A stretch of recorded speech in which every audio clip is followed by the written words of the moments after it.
Welcome back dito sa channel natin. Andito tayo ngayon sa likod ng One Ayala. Ito na pala ang mas pinaganda na Glorieta Plaza. Ongoing pa rin ang major renovation sa loob ng Glorieta. Sa ngayon ang ginagawa na lang ay ang food court.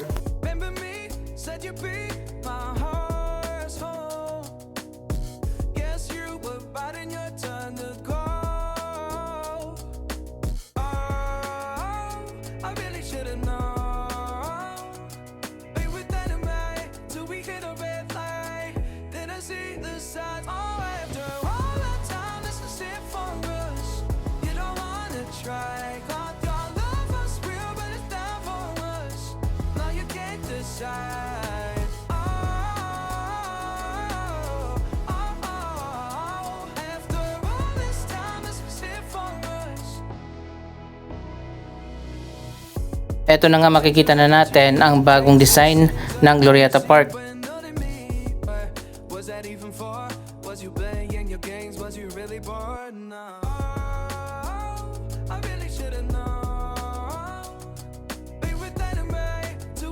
Sa ngayon hindi pa rin siya binubuksan, meron pa mga nakaharang dito.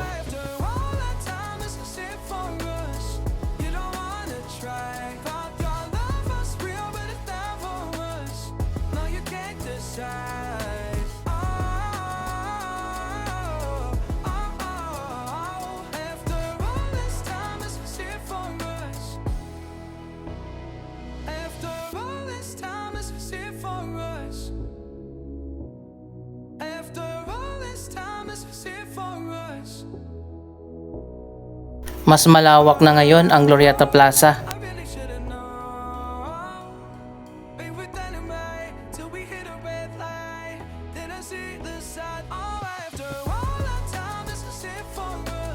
Ang tanong, saan kaya nilagay yung fountain? Ayon pa sa design na nakita natin, may fountain dito.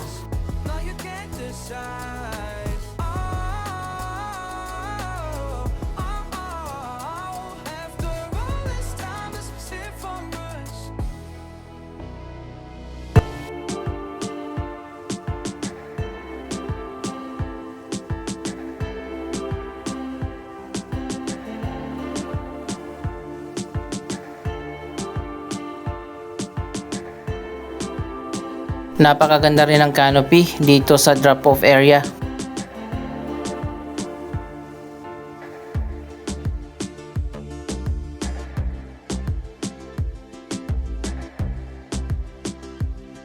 Ayan, makikita nyo naman, napakaganda na dito sa labas ng mall.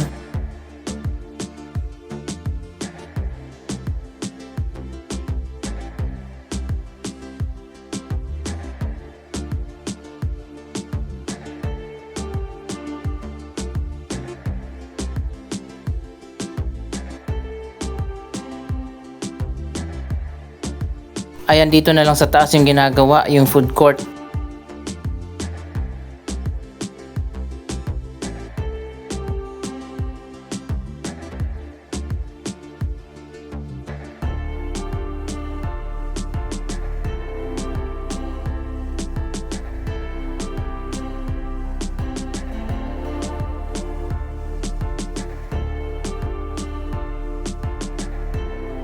Para sa mga nagtatanong, ano na nga ba ang latest na update sa ginagawa na bagong Greenbelt 1? Ngayong araw pupuntahan natin doon sa kabila. Tingnan na natin kung ano na ang progress sa bagong mall. Hindi na tayo mag-iikot pa dito sa loob ng Glorieta, na ipakita ko na sa inyo ilang beses na. Napakaganda na nga dito sa loob pagkatapos ng ginawang renovation.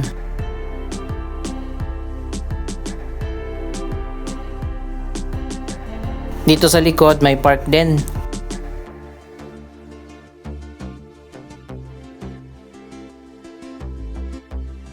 Ayan, parehas lang din yung design sa harap at dito sa likod.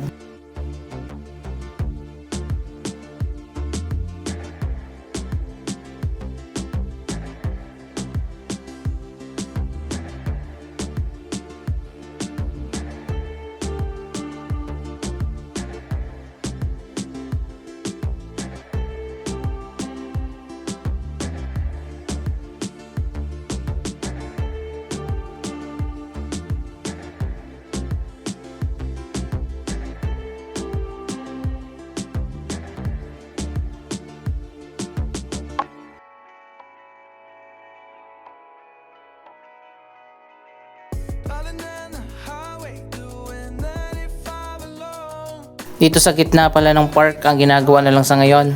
May mag-open dito na bar, cafe, and restaurant.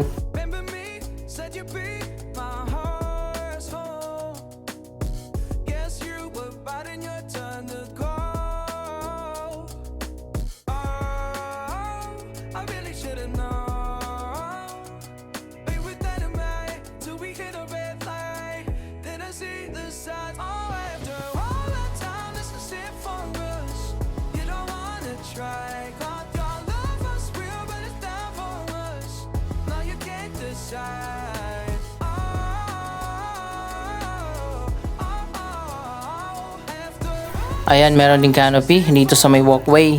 Hindi na mainit habang naglalakad.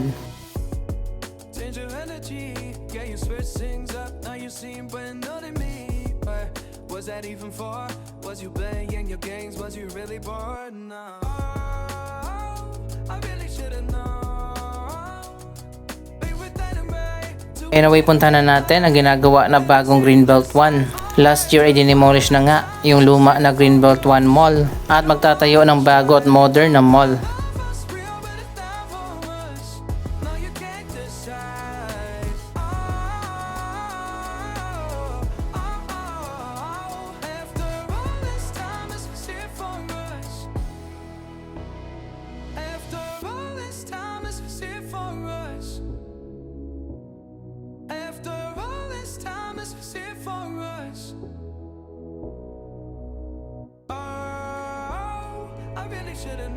Ayan, nandito na tayo sa may Greenbelt 4. Hindi pala kasali sa major renovation ng Greenbelt ang 3 at 4. Ang Greenbelt 1 yung totally demolished. May renovation naman na ginagawa sa Greenbelt 2 at 5.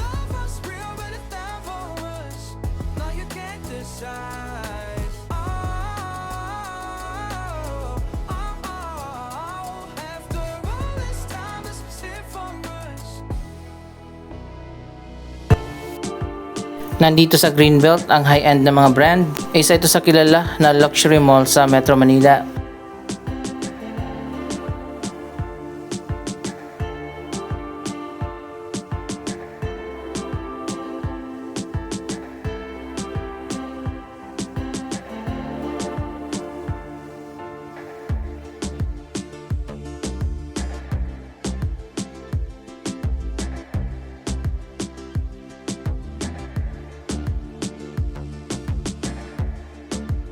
Samantala, minor renovation naman ang ginawa dito sa Greenbelt Park. Kung titingnan natin, wala masyadong pagbabago.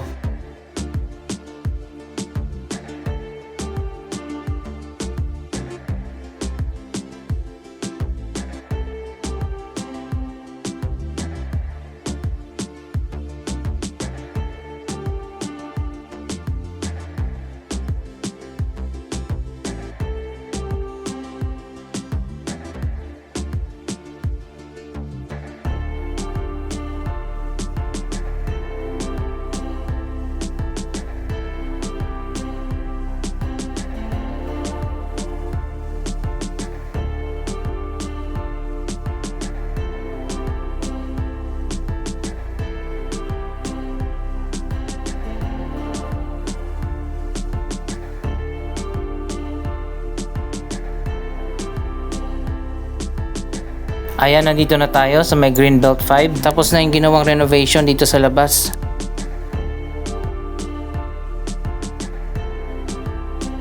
Dito pala sa harap sa may walkway merong ginagawa.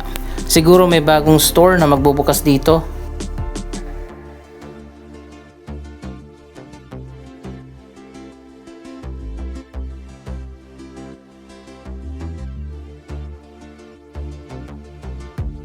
Anyway, dito sa likod ng Greenbelt 5, ayan, makikita naman natin, totally demolished na nga yung Greenbelt 1. Ongoing na nga ang paghuhukay para sa itatayo na bagong mall.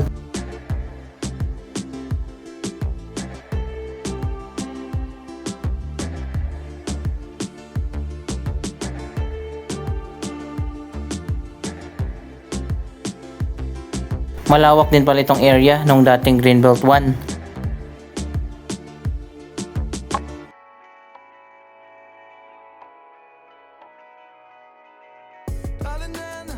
By the way, napakaganda ng bagong mall na itatayo dito. Mas modern, mas world class.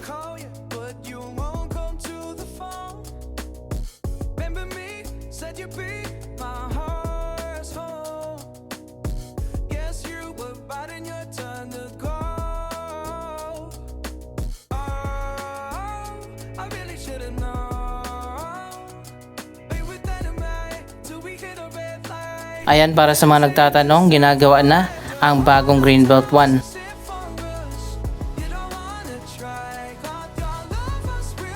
Ang Greenbelt 1 din ang pinakalumang mall dito sa Ayala Center. Kung hindi ako nagkakamali, 80s pa nung ginawa yon.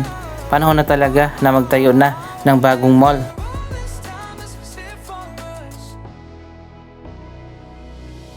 Dito naman tayo sa May De La Rosa Street. Ayan, makikita nyo naman. Ito na ngayon yung progress ng bagong BPI Tower. Isa pang mega project ng Ayala Land.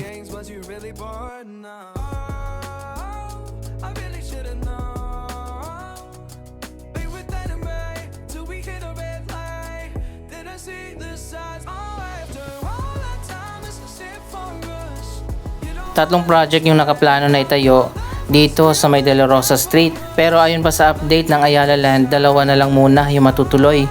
Ang bagong BPI Tower at magtatayo din ng De La Rosa Garden dito sa harap, isang bagong park. Pero yung bagong high-end residential tower na itatayo dun sa kabila, hindi muna matutuloy at postponed ang DeLorean Residences.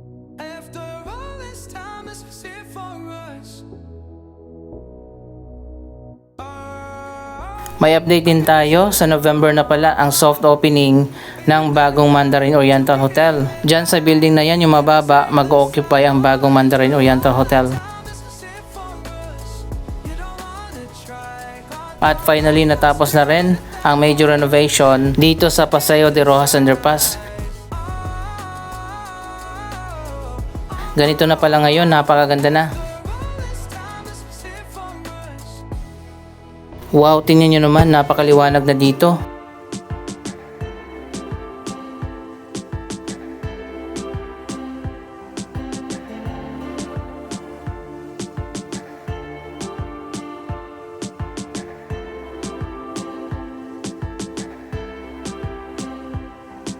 Tapos na rin ang inilagay na bagong mural.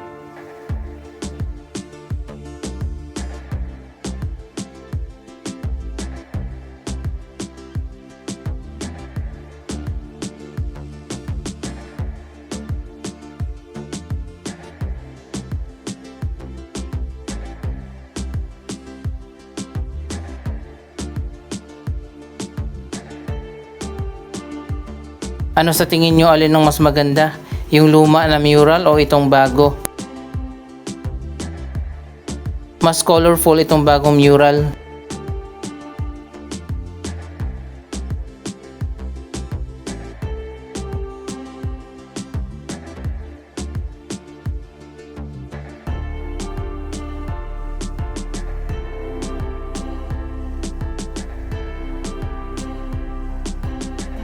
Wow, tapos na talaga. Napakaganda na dito.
Anong masasabi nyo sa iba't ibang mga projects dito sa Makati City?